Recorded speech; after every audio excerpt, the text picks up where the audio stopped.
안녕하세요, 서른포파입니다. 안녕하세요, 탱크맨입니다. 저희는 12월 멤버십, 이제 서집달의 마지막 멤버십입니다. 서집달의 마지막 서울 멤버십 첫 번째 지역은 서울 도봉구 지역입니다.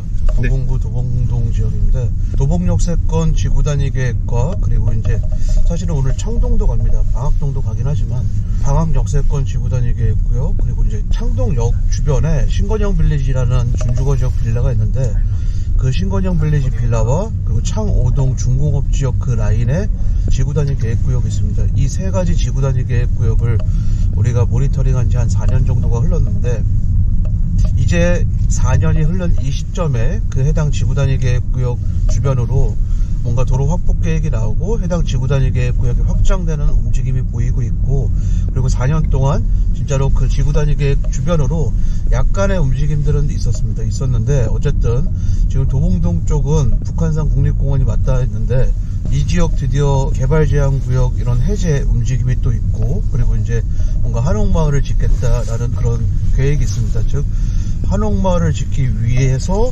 개발 제한 구역은 풀어주겠다, 이 정도의 명분으로 지금 풀어주는 건데, 그럼 이제 점차 풀리면서 다른 저층주거지 개발도 움직임이 있을 수도 있습니다. 그리고 실제로 모아타운 요번엔 되진 않았지만 모아타운 신청하는 구역들도 있고요.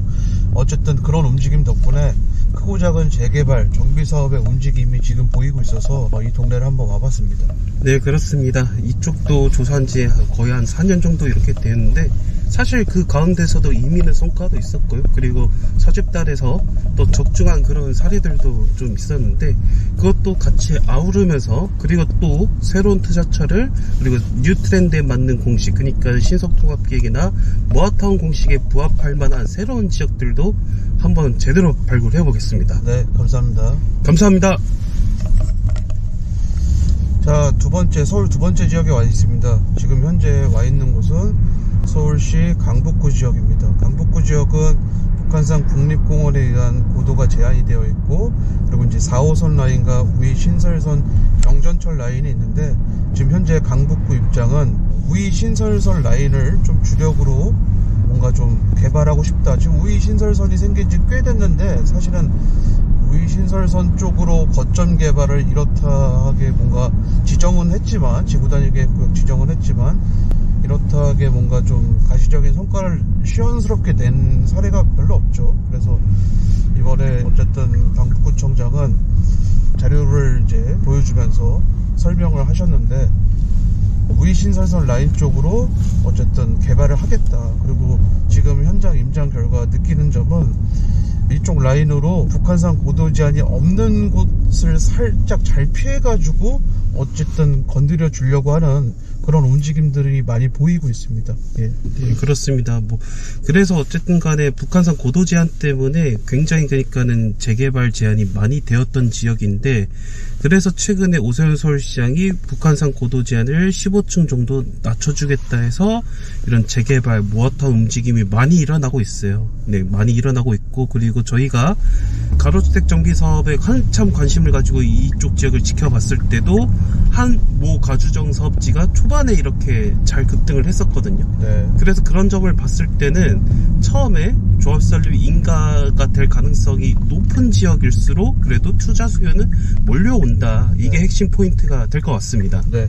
어쨌든 그 덕분에 신속통합계획 지정된 곳도 있긴 하는데, 땅의 용도가 좋지 않고 사실 고도 제한이 걸려있고 그런 동네가 신속통합계획이 된 그 사례가 있긴 하지만, 잘 될 것인가 사실은 저는 좀 의문스럽긴 합니다. 의문스럽긴 하지만 어쨌든 이번만큼은 지금 서울시도 북한산 주변 이런 동네 고도를 제한하려고 하는 이런 움직임이 있기 때문에 물이 들어온 건 확실합니다. 그래서 이번 기회에 좀 지지부진했던 구역들도 좀 뭔가 힘을 냈으면 좋겠는 바람이 있습니다. 예. 네, 그렇습니다. 이제 다음 지역으로 이렇게 좀 보도록 하겠습니다. 감사합니다. 감사합니다. 저희는 경기도 첫 번째 지역에 와 있습니다. 자, 마지막 멤버십 히든 지역 어딜까요? 많은 분들이 관심 있어하는 경기도 성남시입니다. 자, 1기 신도시인 분당 신도시를 포함하고 있고, 이미 택지 개발 사업을 한 판교가 있는 성남인데, 성남은 사실 성남 비행장 관련된 고도 제한이 강력하게 막혀 있죠. 그래서 사실은 정비 사업 하는 데 있어서 많은 제한 사항이 있는 게 사실입니다. 그래서 지난 상승기 때 재개발 선동했던 지역들이 어떤 이렇다 할 가시적인 성과를 못 내고 있는 것도 사실 사업성 측면에서도 많은 제한이 걸려 있는 곳이긴 하지만, 그럼에도 불구하고 뭔가 제한적으로나마 고도가 완화돼서 개발 가능성이 있을 만한 곳이 있는지 찾아봤더니만 한 포인트 정도가 있더라고요. 그래서 이제 그 지역을 왔는데, 중요한 건 결국은 고도 제한이 해제가 돼야 된다. 이게 가장 이상적이지만 해제는 좀 힘들어 보이고, 제 생각에는 한 20층 정도 가까이까지는 완화가 되지 않을까라는 생각을 가지고 이 지역을 한번 와봤습니다. 네, 그렇습니다. 그래서 왜 여기를 주목을 했는지 그거에 대한 거는 저희 강의를 이렇게 수강하시면은 바로 아실 수 있습니다. 네. 자, 두 번째 지역에서 만나겠습니다. 감사합니다. 감사합니다.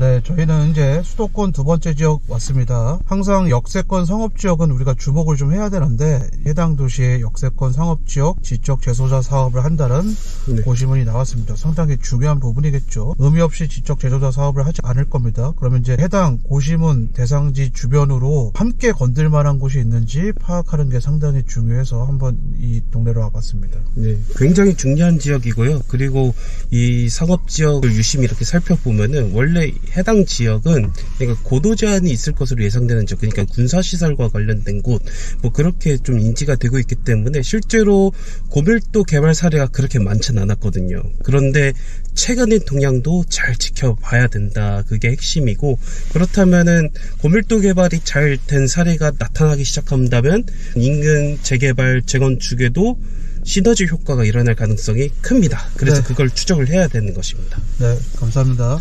감사합니다. 자, 서현파파입니다. 저희는 지방 첫 번째 지역에 와 있습니다. 여기는 충남 아산시입니다. 아산시인데, 아산은 지금 뭔가 신도시 사업, 1세대 개발이 신도시 사업이고, 그 다음 2세대 개발이 원도심 개발인데, 지금 앞에 보이는 이런 아파트가 이제 옆에 보이는 아파트처럼 이제 정비 사업, 지금 얘는 이제 가로주택 정비 사업을 추진하는 이런 아파트인데, 이런 정비 사업을 통해서 이제 고층 아파트가 되는 그런 이제 개발을, 원도심 개발을 하려고 합니다. 지금 해당 고시문이 이제 순천향대학 인근 주변을 개발하겠다. 즉 최근에 이제 이슈가 되는 게 대학교 주변 개발이죠. 서울 같은 경우. 그러면서 원래 대학교 주변 개발이 쉽지가 않았는데, 학교 주변의 정주 여건을 개선한다는 명분으로 이제 학교 주변을 건들면서 1인 가구 주거지도 함께 개발하고 그들의 상권도 개발하지만 3인 가구 이상의 아파트 개발도 하는 게 최근의 트렌드입니다. 마찬가지로 지금 아산도 그런 트렌드에 발맞춰서 뭔가 개발을 하려고 하는 그런 입장이어서 한번 와봤습니다. 네, 그뿐만 아니라 아산시 같은 경우는 유일하게 좀 몇 안 되는 그 시가지 확장을 염두하는 그런 지역인 것 같습니다. 그 원인은 바로 충청권 메가시티와 관련돼 있고, 그래서 그 예산군이 바로 인근 지역이잖아요. 그래서 아산시 1세대 개발은 그러니까 탕정지구가 대표적이고, 그리고 천안과 연계할 수 있는 그런 지역을 개발을 한 거예요. 그런데 2세대는 구 오양시 인근에 있는, 그러니까는 그런 시가지를 확장을 해야 되는데, 그렇다면은 예산군을 염두에 두고 그리고 기타 충남 도시들과 연계하기 위해서 시가지를 확장할 필요가 있거든요. 그 얘기는 관분 입지가 될 만한 그런 원도심 지역도 개발할 가능성이 크기 때문에 이번에는 그 해당 지역을 집중적으로 해부해 보려고 합니다. 네, 다음 지역에서 뵙겠습니다. 감사합니다. 감사합니다. 자, 두 번째 지역 왔습니다. 자, 지금 현재 충남에서는 아산과 천안, 그리고 경기도인 평택, 이 세 개 도시가 인접해 있죠. 그리고 산단이 몰려 있습니다. 그래서 이제 연계 개발을 해야 되는데, 그래서 이제 성안읍 성안리에 와 있는데, 여기 이제 가보면 아무것도 없는 그런 동네인데, 공원 조성 사업을 하겠다는 고시문이 나왔습니다. 자, 서울에서 하고 있는 녹지화 사업, 공원 조성 사업이 하나의 거점으로 되면서 그 주변으로 계속 모아타운이나 신속통합계획이 지정이 되고 있죠. 그 흐름에 발맞춰서 이 성안 지역, 결국은 서울의 흐름과 마찬가지로 거대한 이런 거점을 지정해서, 공원 조성 사업 거점을 지정해서 주변에 일자리와 상권, 배우 주거지까지 연계 개발을 할 가능성이 상당히 높아요. 그래서 우리는 평택 시간에도 그렇고 뭐 아산 시간, 천안 시간에도 예전에 멤버십에서 팽성, 성안, 둔포를 우리는 좀 잘 봐야 된다라고 말씀드렸는데 그 중에 하나인 성안을 가는 겁니다. 예. 네, 그렇습니다. 그래서 이런 것들을 연계지어서 이렇게 봤을 때 과연 거점 개발지, 그리고 우리가 투자할 만한 재개발 가능성 있는 지역, 그리고 재건축 가능한 지역, 이런 것들도 이렇게 한번 체크를 해보는 차원에서 왔고요. 어쨌거나 공원 이렇게 조성하는 게 뭐가 대단할까 이렇게 싶을지 모르겠지만, 서집달 회원님들은 아시죠? 네, 그럼 민간 공원 등대 사업을 할 수도 있고, 그리고 공원 주변에 양질의 주거지 보급 사업이 일어날 수 있기 때문에 우리는 그 포인트를 잘 노리면 되겠다. 이게 핵심입니다. 네, 감사합니다. 감사합니다.